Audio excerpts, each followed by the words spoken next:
राधे राधे दोस्तों, जय माता दी। आप सभी को करवा चौथ की हार्दिक शुभकामनाएं।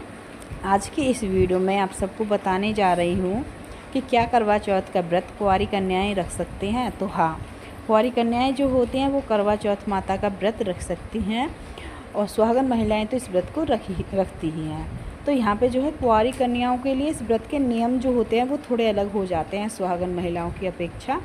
तो यहाँ पे जो आप समझ लीजिएगा कि किस प्रकार से आपके नियम हैं, किस प्रकार से आप ये व्रत रख सकते हैं, कि आपको निर्जला व्रत रखना चाहिए या फिर आपको फलाहार करके इस व्रत को रख सकते हैं।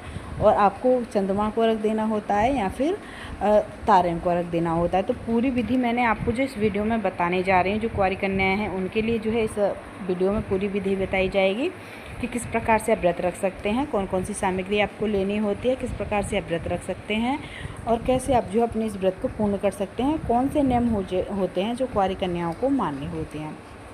तो पूरा जो है मैं आपको इस वीडियो में बताने जा रही हूँ। देखो, सुहागन महिलाओं की अपेक्षा कुंवारी कन्याएं जो इस व्रत को रखती हैं उनके नियम कुछ अलग हो जाते हैं। सुहागन महिलाओं के नियम अलग होते हैं और जो कुंवारी कन्याएं होती हैं उनके व्रत करने के नियम थोड़े अलग होते हैं। तो यहाँ पे सबसे पहले बात होती है निर्जला व्रत की।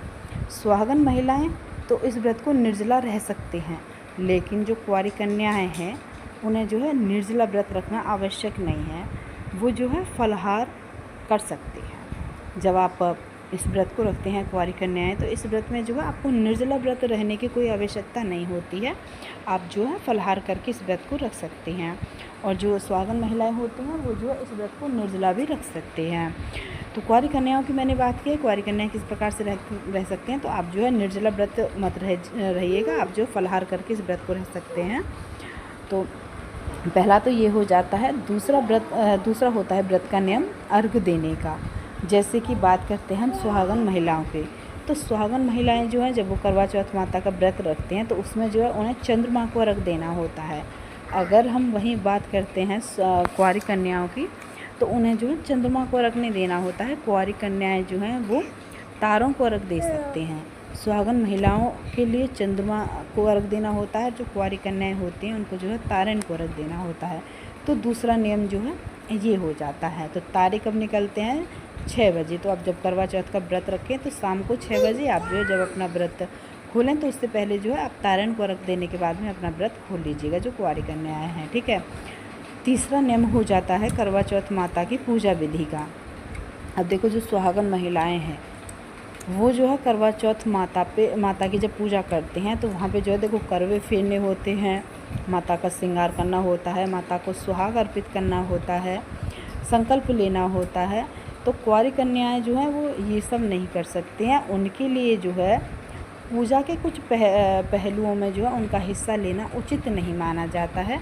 तो कुंवारी कन्याओं को क्या करना होता है कि जब वो इस व्रत को रखें तो इस व्रत में जो है वो जब पूजा पाठ उनके घर का कोई भी व्यक्ति करता है, जैसे उनकी मम्मी अगर करवा चौथ माता की पूजा करती हैं या फिर उनकी भाभी करवा चौथ माता की पूजा करती हैं, तो वो उस दौरान वहाँ पे बैठ सकती हैं। बैठ के जो कथा होती है माता की, जो कथा पढ़ी जाती है, जो कथा सुनी जाती है, तो वहाँ पे बैठ के माता की कथा को सुन सकती हैं, कथा को पढ़ सकती हैं। लेकिन करवा चौथ माता की पूजा में जो है आप अपना हाथ मत लगाइएगा। जैसे कि करवे फेरने होते हैं वो कुंवारी कन्याएं नहीं फेर सकती हैं, माता को सुहाग देना होता है वो कुंवारी कन्याएं नहीं दे सकती हैं। तो ऐसे कुछ चीज़ होती हैं जो कुंवारी कन्याएं करवा चौथ माता की पूजा में नहीं कर सकती हैं, जो सुहागन महिलाएं पूजा करती हैं। इस प्रकार से कन्याओं को नहीं करनी होती है। तो आप जो है कथा को सुन लीजिएगा, कथा को पढ़ लीजिएगा, उसके बाद में आप जो है तारन को रख दे के अपना व्रत खोल सकती हैं।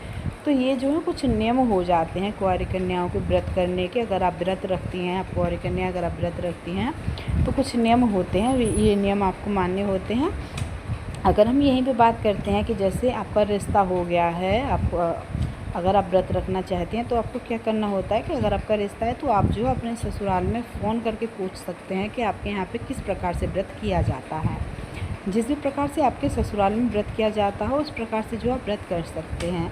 अगर आपके यहाँ पे सरगी दी जाती होगी तो आपकी सासू माँ आपको सरगी दे सकती हैं। अगर हम वही बात करें कुंवारी कन्याओं की, तो कुंवारी कन्याओं के लिए कौन सरगी देगा?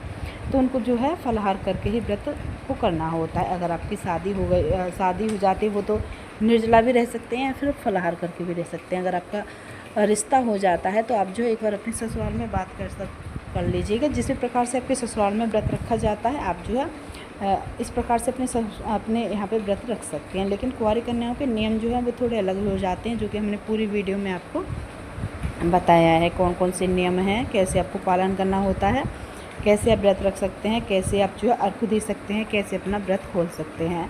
तो पूरी जानकारी मैंने आपको इस वीडियो में दे दी है। अगर आप सबको हमारी वीडियो अच्छी लगे तो चैनल को सब्सक्राइब कर दीजिएगा, वीडियो को लाइक कर दीजिएगा, कमेंट कर दीजिएगा, शेयर कर दीजिएगा। अगर कोई और भी डाउट है आपका तो आप जो है कमेंट करके पूछ सकते हैं, मैं पूरा आपको बताऊँगी। तो अगर आपकी समझ में कोई बात नहीं आती है तो आप जो है कमेंट करके पूछ सकते हैं, मैं आपको सब कुछ बता दूँगी। तो मैंने इस वीडियो में आपको बताया है किस प्रकार से कुंवारी कन्याएं व्रत रख सकते हैं, किस प्रकार से सुहागन महिला के दौरान व्रत रख सकते हैं। जैसे सुहागन महिलाओं को व्रत करने का नियम अलग होते हैं, कुंवारी कन्याओं के व्रत करने के अलग होते हैं। तो मैंने पूरी वीडियो में आपको यही बताया है। तो अगर आपकी हमारी वीडियो आपकी समझ में आई हो तो चैनल को सब्सक्राइब करके वीडियो को लाइक कमेंट से जरूर कर देना।